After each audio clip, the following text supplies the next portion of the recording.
Hello race fans and welcome to the Professional MotorSport World Expo here in Cologne. We are in Germany and this is our 2025 test car that was used at Circuit Zolder for the EuroNASCAR Finals 2024.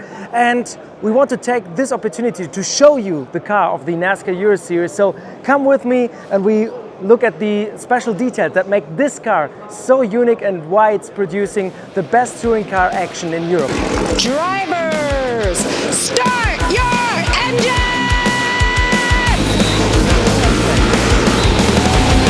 But he's made it work and he's got himself clear into second place. Ryan Vargas also taking the inside there.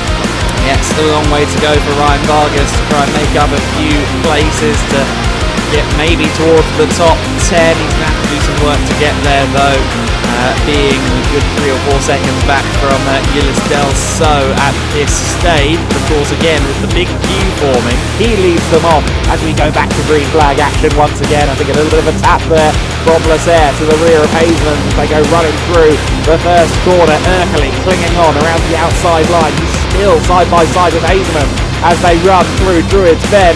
Oh, but out wide there from Hazeman's, I think, trying to block everybody all at once. First of all, we have a spec chassis here. That means that every car is the same. We have one chassis for all teams, for all drivers. And this car is just a beast. When you look at it, it's 5 meters long, it's almost 2 meters wide. So this car is really mean, it's a powerful machine. So you saw now the outside of the car, fiberglass body, but you know it's more important what's inside. Not only for human beings, also for race cars. As you can see, we have a very simple engine, 400 horsepower carburetor. No special things, no special technique. It's really easy, but you have to master it to be fast in this championship. So this is the heart of the car. It's powerful and it produces a very nice sound. Of course, we are not allowed to show you here right now, but I promise you at the track, you can really feel the power, and this is just a roaring sound you will never forget. So this is the engine of the car.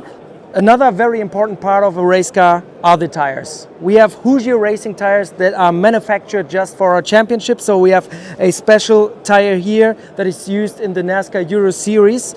And we have a very special tire rule that makes EuroNASCAR racing so exciting, because at the beginning of qualifying, every driver gets one set of tires, and this set needs to last qualifying in 2 races. So one of the key moments of the weekend is managing the tires and keep the life inside those Hoosier tires that are just incredible fast. They produce amazing grip, and that's why a lot of drivers tell us that it's like driving a big go-kart, and the tires are one important part of it. For 2025 we introduce a sequential gearbox 5-speed to improve the performance, the durability, and also the driving experience for the drivers and for the teams. So here we are partnering with Samsonas Motorsport, the new company producing this piece. Of course, it's easy.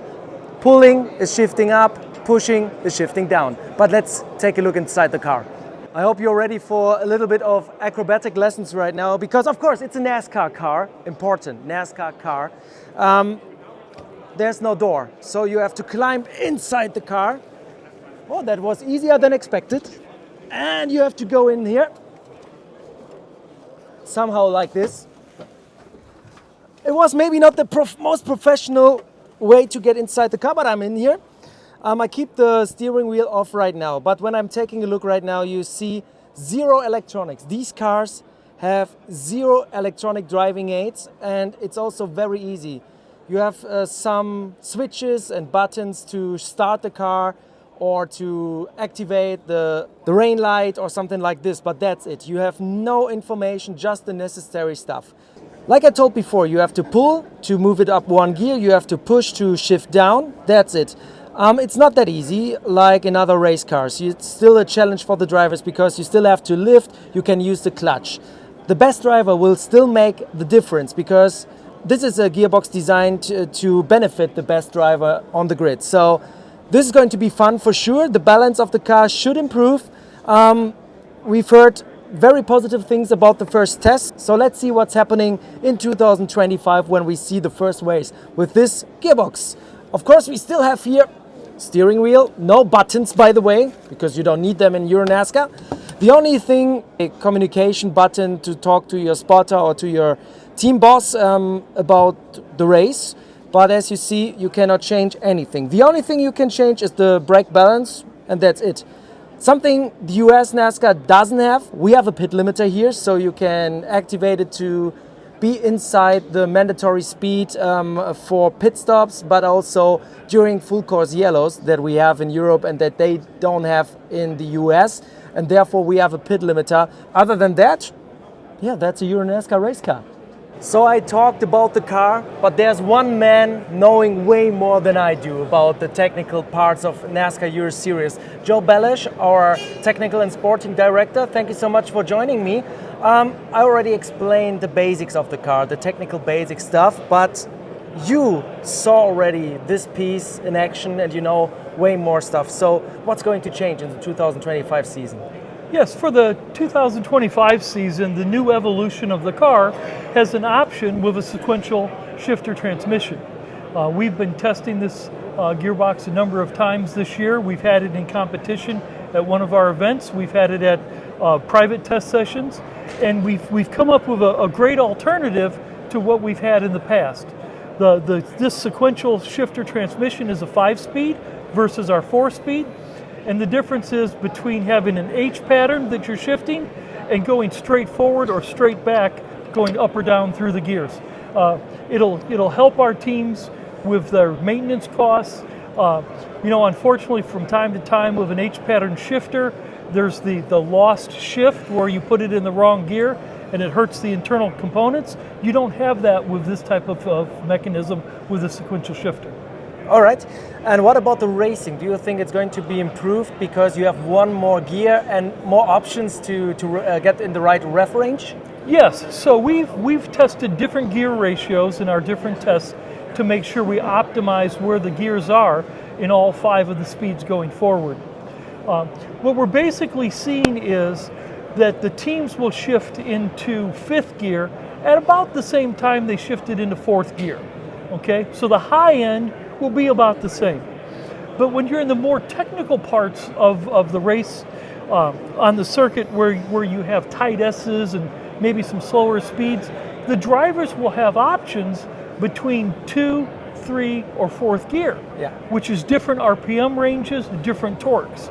Some drivers may choose to go through that technical section in 2nd gear. A different driver may choose to go through that in 3rd gear. Then you get to where there's some longer sweeping curves where you can shift into higher gears, and now your choice is between 3rd and 4th. So it does give the drivers more tools in their toolbox and more options they want to choose how they shift the car and using the different RPMs and torques the way they race. Just a more general question about this EuroNASCAR car. What makes it so unique and different compared to other racing cars out there? Why should somebody try it out? Well, first of all, we've used the phrase pure racing, right? Yeah. And that's important. Pure racing means we're leaving it in the driver's hands, his feet, the feel of the car through his body. He's making the decisions and the adjustments. There's no electronic help that's helping to do that. Yeah. So this is another step in the pure racing to continue the evolution of the car, but keep it pure racing. The car is a driver's car. If you've come from different disciplines, sometimes you lean on the car for its electronic help, and sometimes it's you. With this car, it's all about you as the driver and what difference you can make to be 10th or 1st. All right, thank you so much for those insights. That's it from the Cologne Motorsport Expo. See you next year on the track. Goodbye.